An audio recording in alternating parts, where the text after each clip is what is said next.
Me pasa, porque me pasa mucho que a mí me toca, bueno, en el campo nos toca lidiar mucho con la romantización, ¿no? Nuestra área viene súper romantizada. ¿Por qué? Porque por alguna razón, em, ustedes saben, nuestra profesión no es tanto una profesión, es mucho más un oficio. Pues no entras a una universidad a ser product designer. Básicamente todos los que somos product designer pasamos primero por UX y para hacer UX hicimos una migración de otras carreras. No es como que hay una formación profesional para nosotros, por lo menos en Latinoamérica, ¿cierto? Y lo que pasa mucho es que mucho del conocimiento que se transmite es en redes sociales.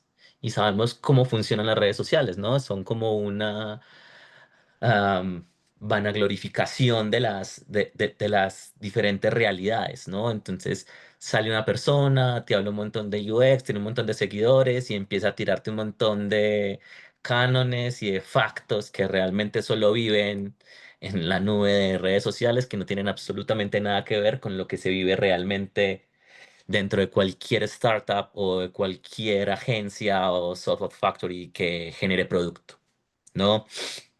Entonces a mí me gusta mucho realmente hablar de lo que realmente pasa cuando estás realizando producto.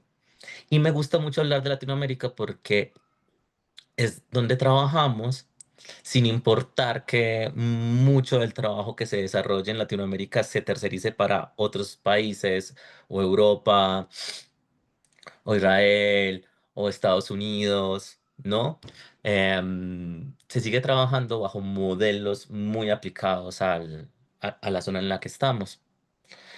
Y lo primero que me gusta hablar es verlo desde los mitos. Por eso esto es como rompiendo mitos para poder tener esa conversación acerca de qué es lo que nosotros creemos que está pasando, sobre todo para personas que apenas están entrando en este mundo y su visión es una visión mucho más romántica. Esta profesión es hermosa, pero a mí me gusta matarle colores unicornios y el rosa para que tengan en cuenta cómo está funcionando realmente. No, lo primero que yo les voy a decir es que ser product designer no es nada glamuroso. Realmente no lo es muy satisfactorio, pero viene con muchos retos, sobre todo en nuestras regiones, ¿no? Yo tengo aquí esta frase que dice que lo que en Silicon Valley se llama madurez, aquí se llama adaptación, porque nosotros nos tenemos que, cuando generamos productos en Latinoamérica, realmente lo que hacemos es adaptarnos a mercados con un montón de conocimiento externo, porque básicamente todo lo que nosotros venimos haciendo y toda nuestra comprensión de lo que es este oficio viene traído de formatos, operaciones y workflows de otras partes del mundo. Entonces a nosotros nos toca adaptarnos a esas metodologías y combinarlas con nuestra cultura para poder tener modelos de negocio funcionales. Y a mí me molesta mucho cuando empiezan a menospreciar cómo funcionan los modelos operacionales de Latinoamérica, porque muchas veces dicen que estamos atrasados, que no estamos al mismo nivel, pero realmente lo que pasa acá es que nosotros estamos evolucionando a la manera que nosotros podemos evolucionar, ¿no? Y hay una cosa muy bella en no copiar modelos, sino en poder tener una idiosincrasia y poder crear modelos que nos funcionen dentro de nuestras regiones. Hay esto. Yo creo que si todos alguna vez han pasado por LinkedIn y a entender lo que hablan todos los top of boys, encuentran esto, que es un product designer, ¿no? Te hablan que tiene que saber del negocio, que conecta diseño, negocio y tecnología, que es casi un unicornio, que tiene que saber de absolutamente todo, cuando la realidad es que nuestro perfil está apenas en etapas muy tempranas y por eso yo lo hablo como que nosotros conectamos esperanza, caos y voluntad, porque así es como funcionan cada una de las empresas que desarrollan producto. Mira, yo les voy a contar una historia. Hace más o menos 2 años yo estaba en Berlín en una conferencia muy grande que es el Hatch con el top de gente que puede existir en Product Design, en UX. Y es muy gracioso porque nosotros pensamos que en los grandes centros de desarrollo de producto, no sé, un Silicon Valley, un Berlín, un Ámsterdam, están años luz de lo que nosotros hacemos. Y la realidad es que tienen los mismos problemas, funcionan bajo las mismas problemáticas. Es más, mucho del talento que tiene se terceriza en, en países que están, en países emergentes, no solo Latinoamérica, sino que tienen un montón de tercerización de Asia, tienen un montón de tercerización de otras partes del mundo para poder solventar los modelos de funcionamiento. Y estos datos que vienen de Nielsen habla de esto. Solamente el año pasado, el 49% de las empresas que se dedicaban a desarrollar productos se podían decir que eran emergentes. O sea, la cantidad de startups que salen al año, de personas que salen al universo vendiendo un producto que no tienen idea del negocio de fabricar producto. ¿De qué saben? De administración, de vender, de marketing, de negocios. ¿No? Y realmente es muy poca la cantidad de empresas que realmente se puede llamar estar en una madurez altas de entender el funcionamiento de lo que es la experiencia de usuario, el desarrollo de producto, ¿no? Desde la perspectiva que un product designer le puede aportar.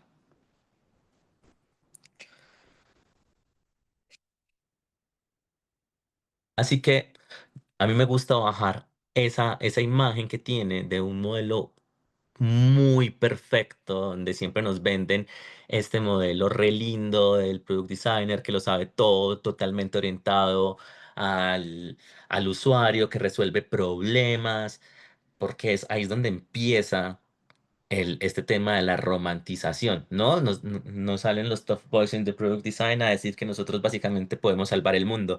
Hay una serie que se llama Silicon Valley que tiene, no sé si se la han visto, era de HBO. Hay un momento donde están todas las startups vendiéndose y el claim de todas las startups básicamente es nuestro producto puede salvar al mundo, ¿no? O sea, como esa idea de realmente se la creen ellos mismos de que las cosas que están pasando. A mí me gusta mucho hablar de que nosotros empezamos a hablar de producto y hay que entender el sistema social en el que vivimos. Nosotros vivimos en un sistema capitalista que lo marca es la rentabilidad, ¿no? Y es la rentabilidad lo que marca que un producto exista o no exista. Y que es muy romántico pensar, ¿no? Que el producto simplemente le resuelve problemas a un usuario y que va a hacer la vida mejor cuando sabemos que ese tipo de pensamiento realmente no es lo que más sucede hoy en día. Nuestro trabajo realmente es traducir. Nosotros lo que tenemos que hacer es traducir los problemas que tienen entre el negocio a la hora de ser rentable y el usuario a la hora de poder usar algo que necesita, ¿no?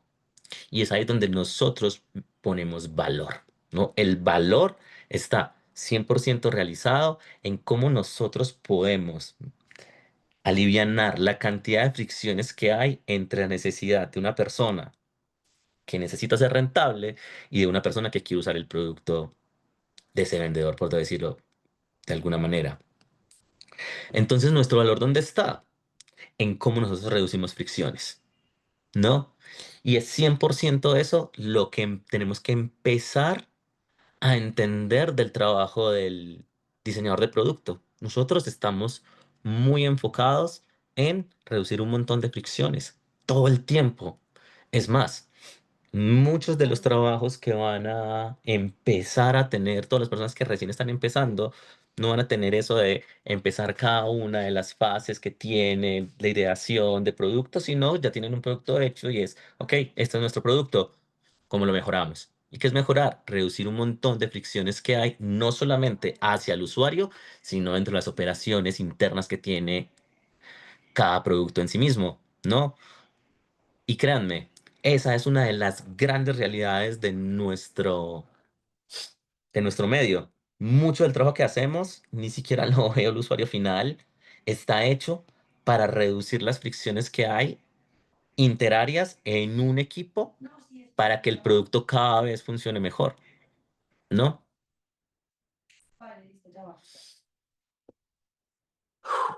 Mira, esta es una de las partes. Igual, yo creo que yo no tengo, a mí mientras estoy presentando, no me deja ver si alguien levanta una manito o algo así. Cris, si tú ves ahí a alguien que quiere hacer una pregunta o quiere hacer algo, Sí, me avisas. dale, Manuel, yo te paso la voz. No, pero ahora no, todo tranquilo. Ah, ok. ¿Y se está escuchando bien? Sí, todo perfecto, se escucha Ah, bien, me ve la pantalla, sí, todo good. además yo me emociono y empiezo a hablar un montón muy rápido. Dale, Manuel, sí, sí. Ok, hay una cosa cuando hablamos de unicornio, es este generalista que sabe hacer absolutamente todo bien, ¿no? Es esta persona que es capaz de hacer research, que es capaz de ser visual, que además sabe escribir, que además testea y presenta. La realidad es que eso no existe, Classy. No, hay una cosa, no me odien, yo hablo mucho de esto y es que dentro de nuestra sociedad pasó una cosa y es que dentro de la gran migración de diseño hubo una migración muy fuerte de varios tipos de profesionistas hacia el diseño de producto, ¿no? Estaban, por ejemplo, los diseñadores industriales que entraron sin una gran. ¿Por qué entraron? Porque ellos ya entendían cómo era el proceso y todos los procesos de generar productos, simplemente pasaron de algo corpóreo a algo digital. Entonces entendían ya un montón de etapas del diseño de producto, simplemente se empezaron a adaptar a cómo eso funcionaba digitalmente.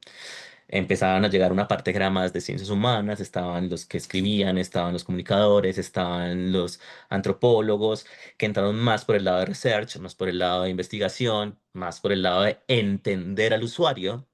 Y entró la gran mayoría, que es la movilización más grande que hubo, vino del diseño gráfico. ¿Qué pasa con los diseñadores gráficos? En el gran momento donde hubo una migración muy grande del diseño, cuando se empezó a ir del diseño gráfico visual al UX, por ejemplo, había apenas ese entendimiento, diferenciación de que era UX y de todas las cosas que se necesitaban UX y se derivó a hacer pantallas bonitas, ¿no? Y esto es una realidad, o sea, te estoy hablando de hace más o menos unos 10 15 años, cuando empezó toda esta movida. Y empezó porque también hubo un gran cambio del valor y la monetización de los profesionales. Alguien era diseñador gráfico y se ganaba X cantidad de plata, se pasaba a ser UX y se ganaba 3 4 5 6 7 veces lo que se ganaba en un cambio de rol muy significativo, pero realmente no había un entendimiento de lo que era experiencia de usuario como tal, mucho menos de qué era diseñar producto digital. Y al día de hoy, por lo menos en Latinoamérica, eso ha afectado un montón la entrada de nuevos participantes en la industria, porque se van a dar cuenta si las personas que buscan trabajo es muy complejo el empezar a entender cuáles son las funciones reales que tiene que hacer un product designer. Y la realidad es que no hay un estándar. No, siempre van a cambiar dependiendo del lugar al que están queriendo entrar a participar. No, aquí yo hablo de una cosa y es que el diseñador real elige bien qué no hacer. Y esto habla de un grave seniority un poco alto, ¿no? No aplica cuando recién estás empezando. Pero sí es entender que no tenemos que hacer todo, sino que tenemos que todo lo que hagamos tenga algo de sentido. Si yo ya les expliqué que una de nuestras labores reales es eliminar fricciones, hay que aprender a eliminar las fricciones desde donde tengamos más talento para hacerlo y el resto de los skills se pueden ir aprendiendo de a poco. Ejemplo, si nuestra primera gran formación es visual, hay que entender que nos va a hacer un montón de falta la comunicación, los soft skills, el saber escribir, el poder hacer research. Son cosas que se pueden ir aprendiendo en el camino y tenemos que aprender que lo que estamos haciendo dentro de las interfaces tiene que eliminar fricciones con nuestro gran potencial, ¿no? Y en este momento hay una cosa que se está llamando mucho la atención y es que, y por eso les decía que esta charla simplemente podría cambiar cada tanto, pero en las últimas 2 semanas salieron tantas cosas nuevas que es increíble. Todo lo que está pasando con los nuevos modelos de lenguaje de la inteligencia artificial son tanto una bendición como una maldición para nosotros. Realmente yo no soy de los que pienso que la inteligencia artificial nos va a dejar sin trabajo, pero sí nos hace mucho más competentes. Y al hacernos más competentes hacen que el mercado sea mucho más competitivo, ¿no? Entonces, un puesto que antes necesitaba cierta cantidad de conocimientos, hoy requiere muchos menos, porque los conocimientos que yo puedo adquirir dentro de la inteligencia artificial me hacen mucho más competente en cosas que antes no hacía tan bien. En las últimas 2 semanas he estado trabajando en un nuevo proyecto, todo con usuarios sintéticos, e hicimos la comparación de cómo salían los research solamente con usuarios sintéticos versus el research que veníamos haciendo con usuarios reales, y nos salían mejor las cosas con usuarios sintéticos. ¿Por qué? Porque entender un usuario real también depende de lo competente que son las soft skills de las personas que están interpretando lo que dicen los usuarios reales, que te mienten. Los usuarios sintéticos no lo hacen. Entonces, son un montón de cosas que vienen pasando a un nivel que antes tenías que tener unos 6 7 researchers. Hoy, un product design que tenga un conocimiento de usuarios sintéticos lo puede hacer muy bien, ¿no? Y es por eso que se está buscando este perfil que es mucho más generalista, pero no es el unicornio, son dos cosas diferentes, porque no es una persona que sabe hacer bien todo, sino que sabe utilizar suficientes herramientas para entender que lo que está haciendo tiene sentido. Si eso no se entendió, me pueden hacer y podemos hablar ejemplos, pero sí es una realidad muy grande que está hoy en día. Y yo los invito ahí sí hay muchos recursos. O sea, yo sé que es muy difícil estar al día en todo lo que está pasando porque cambia todos los días, los modelos cambian en cada momento, pero lo que nos está dando es una forma mucho más detallada de cómo hacer mejor nuestro trabajo, ¿no? Porque antes había que tener demasiado conocimiento encima, hoy hay que tener un poco menos de conocimiento, simplemente hay que saber manejar ciertas herramientas alrededor para poder hacerlo bien.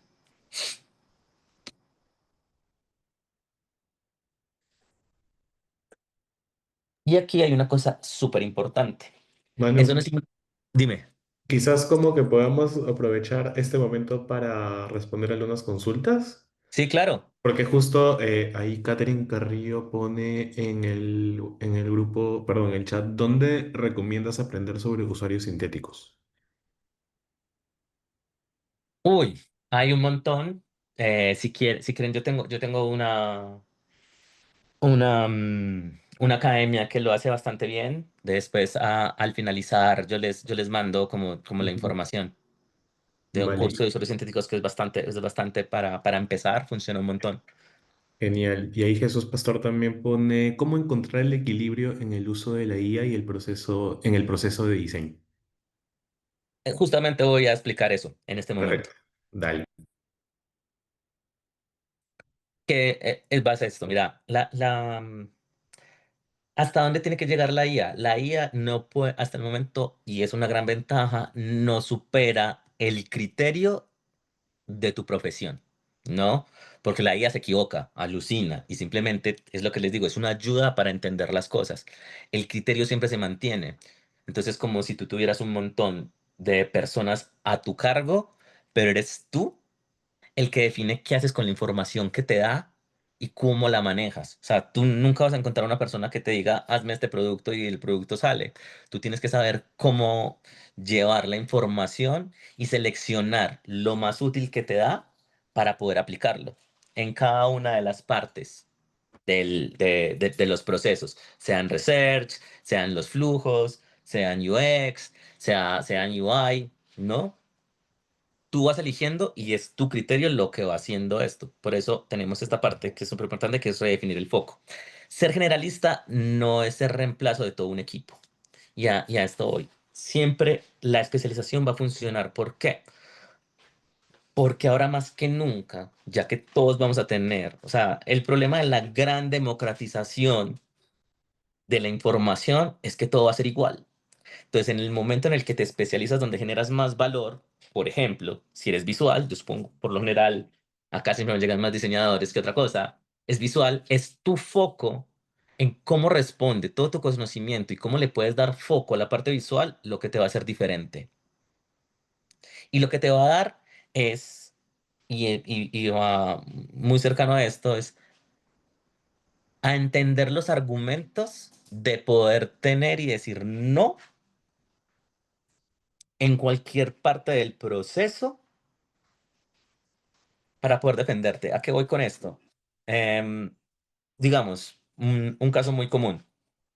Em, todos sabemos que en nuestra industria dependemos mucho de los stakeholders. Los stakeholders, hay mucho meme del stakeholder, que también me da un poco de rabia, porque todo es como que es el enemigo, pero realmente son las personas que tienen conocimiento del negocio y son personas que también están necesitando una parte rentable de lo que pasa. Entonces, sí, no es como que ellos no quieran hacer nada o no les importe el usuario o que solo quieren la rentabilidad, sino que tienen un conocimiento que de pronto nosotros no tenemos. Por eso es tan importante, cada que alguien les dice, hay que hablar el mismo idioma. Cuando nosotros empezamos a darle valor al diseño, lo que tenemos que darle es que con el diseño se generan valor de producto hacia la rentabilidad, ¿no? El valor del diseño tiene que figurar si se tiene que poder medir y la medición al final siempre va a ser ROI, ¿no? Es algo con la rentabilidad. Y ahí podemos argumentar cómo podemos definir los puntos y los procesos con los stakeholders para decir qué vale la pena y qué no vale la pena hacer en cada momento, ¿no? Digamos, research. El research es de los más, el punto del research es de los más controversiales porque sabrán que hay muchas empresas que no hacen absolutamente nada de research, salen, se funden, y entonces siempre va a salir algún fundamentalista a decir, "Ah, es que no hicieron research, por eso se dañó". Ahora, hay miles de casos de éxito de personas que no hicieron research. Ahora, ¿lo estoy validando? No. Pero a lo que voy es que dependiendo del proceso de cada compañía, hay que entender según sus necesidades en qué punto se puede utilizar nuestras capacidades para hacerlo. ¿Lo tienes que hacer siempre? No. ¿Puedes usarlo con un usuario sintético? Sí. ¿Puedes usarlo con usuarios reales? También. Pero es tu criterio lo que te va a definir en qué momento utilizar cada uno de tus conocimientos, dependiendo del grado de madurez del producto que estés desarrollando. Por eso el diseño no necesita héroes, necesita sistemas que funcionen. Y el sistema se va adaptando a cada producto y a cada mundo, porque los productos son pequeños universos y dependen de qué, de la monetización que tengan, de la cantidad de recursos, de la cantidad de personas participando en el producto en el que estén. Y acá esto es infinito, porque todos los lugares funcionan diferentes. O sea, yo conozco startups que tienen 3 personas con demasiado dinero y conozco empresas ya basadas con muchísimas personas, pero que mantienen con problemas de flujo de caja, donde todo el tiempo están peleando por decidir hacia dónde se mandan las capacidades para decirlo. No es que no quieran, realmente es que no pueden. O sea, no todo el tiempo se tiene todo lo que uno necesita. Todo el tiempo no tengo todo el dinero del mundo para hacer todo el research que necesito, o todo el tiempo no tengo la capacidad de tener un equipo de 7 product design para poder hacer lo que quiero. Por eso yo hablo mucho de entender el sistema en el que vivimos, ¿no? A veces toca hacer magia y a veces toca trabajar con las uñas. Inclusive en unicornios, o sea, yo he sido consultor para gigantes de la industria que trabajan con las uñas porque realmente hay momentos en la vida donde se pelea con no hay cash, no hay ventas y hay que igual solucionar problemas y eliminar fricciones.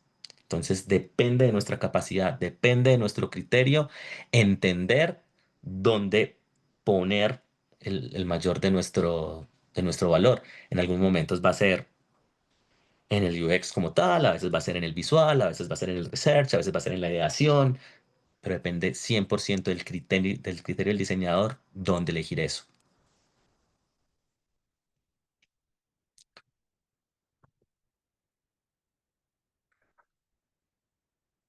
Esta es genial. Miren, cuando yo amo esto, mire, cuando yo, mi primer acercamiento con el UX fue muy gracioso porque yo hice una entrevista para lo que hoy es Mural.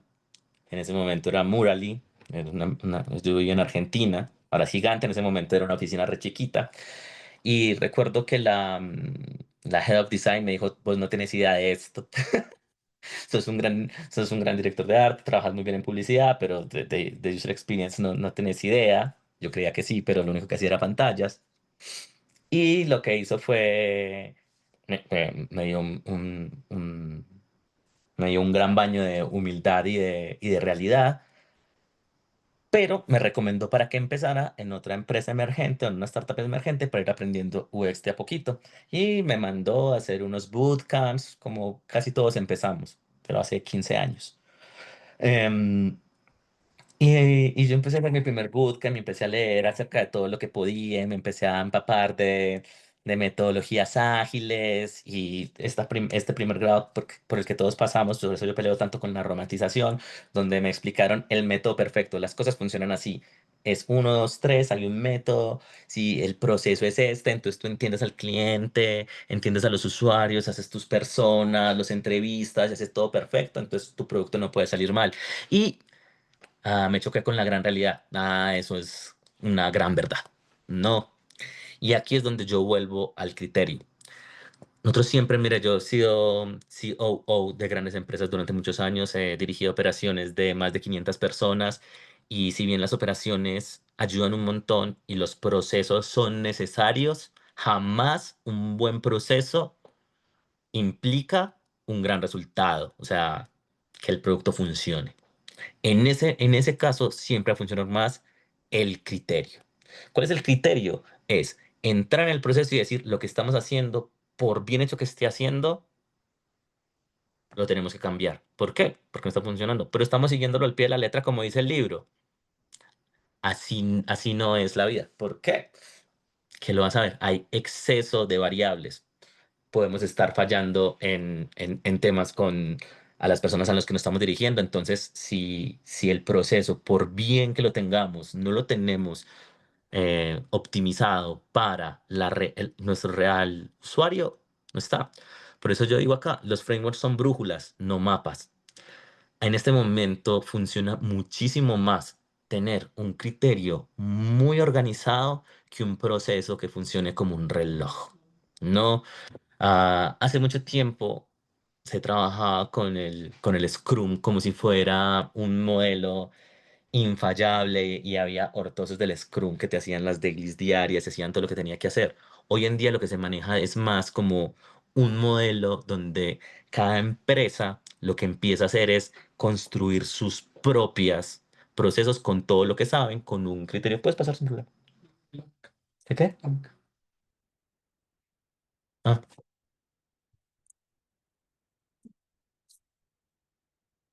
Lo que hacen es desarrollar un modelo propio para entender qué pueden hacer.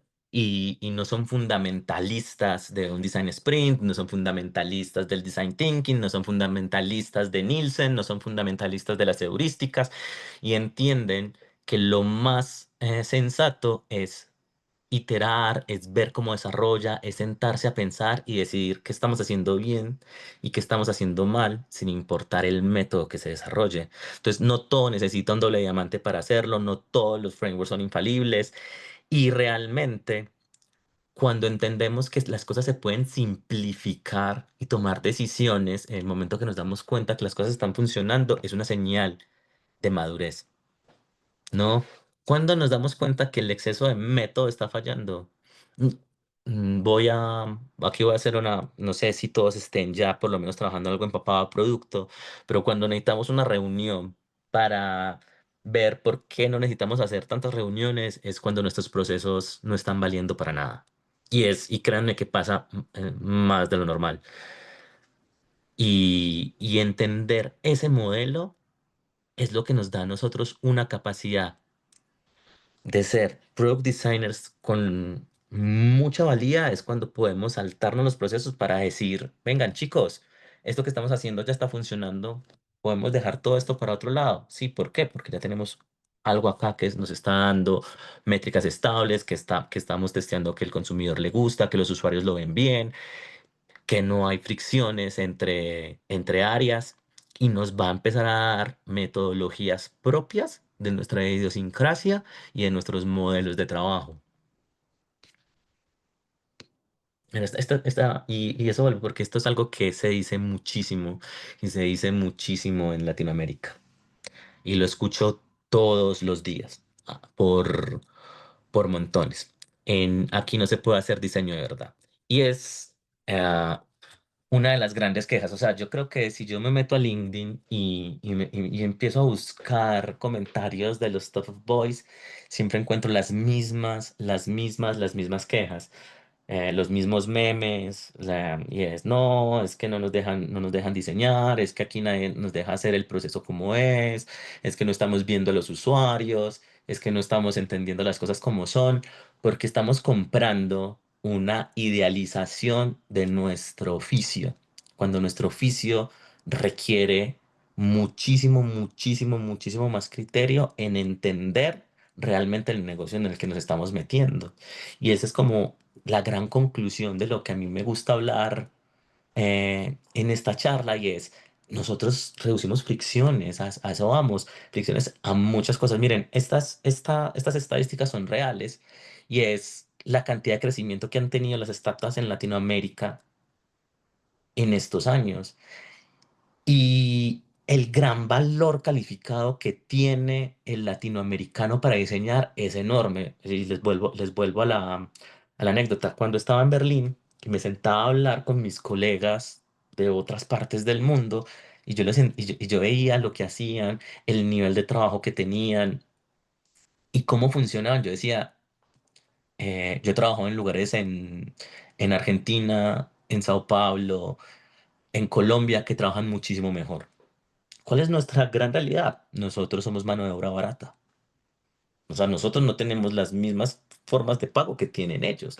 Claramente ganan mejor y por eso no tenemos crecido tanto. Hoy en día, la gran cantidad de personas trabajando en producto en Latinoamérica trabajan para gente de afuera porque tenemos un alto nivel de capacidad, tenemos una formación increíble. Les podría decir que en muchos casos mucho mejor de personas que están en San Francisco. Pero somos más baratos porque vivimos en una realidad alterna y diferente. Somos un mercado emergente. Ahora, ¿cuál es el gran problema que nos enfrenta? Que como nosotros no entendemos cuál es nuestro real oficio, nosotros no vamos a crear un producto desde cero. Eso es muy poco real. Nosotros no vamos a generar una nueva startup, no vamos a generar nuevas cosas. Nosotros vamos a trabajar en productos que ya existen, en productos que ya están. ¿Dónde nos van a meter? Nos van a meter en un flow en específico, nos van a meter en una fricción con usuario, nos van a meter a entender por qué no estamos haciendo bien las metodologías entre devs y diseño. No, el mercado no necesita más diseñadores, lo que necesita es diseñadores que entiendan el mercado en el que están. Si nosotros le damos valor al diseño, estamos por encima del 90% de las personas que se mandan hoy al mercado como product designers, porque la mayoría están enfocados en un proceso que no existe en el mundo real. No hay un proceso lineal. No hay no hay una versión romántica del product designer, ¿no? Y si alguien tiene la oportunidad de hablar con un diseñador de producto que trabaje en una gran empresa, va a entender esto de la misma manera que yo se lo estoy diciendo. Su trabajo es reducir fricciones. Su trabajo es entender qué es lo que está pasando primero en la empresa para después sacar eso y reducir su fricción con el usuario. Y mientras nosotros vivamos en un mundo que exija rentabilidad, siempre va a ser principal entender el negocio primero del mundo en el que estamos para después poder mitigar las fricciones que tiene con el usuario. Esto es básicamente lo que venía diciendo, ¿no? Nosotros tenemos grandes ventajas y les voy a decir grandísimas ventajas. Mira, yo he trabajado demasiados años con muchas personas y nosotros trabajamos más rápido y mejor, básicamente por nuestra idiosincrasia. Y tenemos una capacidad de seguir que no muchos diseñadores tienen. Y eso es una ventaja latina, 100%. O sea, a nosotros nos dotaron con eso, o sea, unas por otras. Y por eso yo hablo mucho de construir cultura. Yo soy un convencido de que en Latinoamérica podemos lograr, y creo que lo estamos haciendo, una forma única de trabajar donde se valora la calidad del diseño latinoamericano y entiendan diseño como esa capacidad de resolver, ¿no? No visual, porque nos da esa competencia de ser capaces de resolver para nuestro entorno, para entornos de afuera, para entender las circunstancias que están pasando. Pero tiene que ver mucho en cómo nosotros realmente entendemos un montón de contextos, los contextos sociales, económicos, políticos y el negocio que estamos entendiendo. Y creo que eso no se habla mucho cuando se habla de product design. Se habla mucho de el producto como tal, se habla demasiado del usuario, pero demasiado del usuario cuando dejamos por afuera que si el producto no es rentable, no hay producto que hacer. Por eso se mueren el 89% de las empresas de producto que salen. Puedes tener el mejor producto del mundo. Si el producto no es rentable, muere.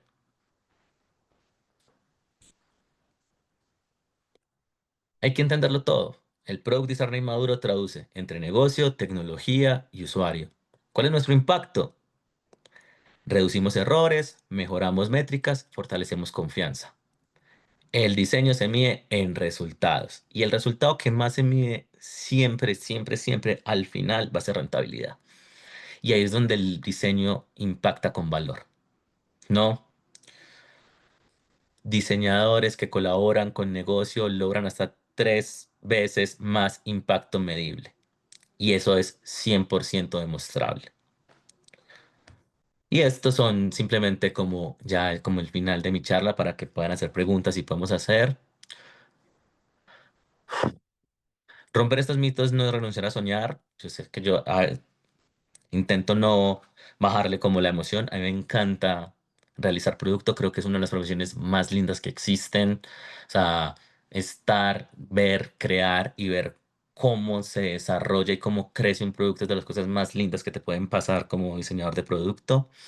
Y me encanta esta visión porque le digo, o sea, el product designer latino no es una versión pobre del global. Es una versión humana, creativa y resiliente porque nosotros realmente le podemos poner un montón de magia que un montón de otros países no le ponen, porque están basados en paradigmas y en cuadros de los que es muy difícil que se salgan. Entonces tenemos que aprender en muchas cosas. Nosotros nos adaptamos, nosotros aplicamos criterio, nosotros tomamos decisiones valientes y sobre todo priorizamos para poder hacer las cosas bien hechas, no hacerlo todo, sino lo necesario.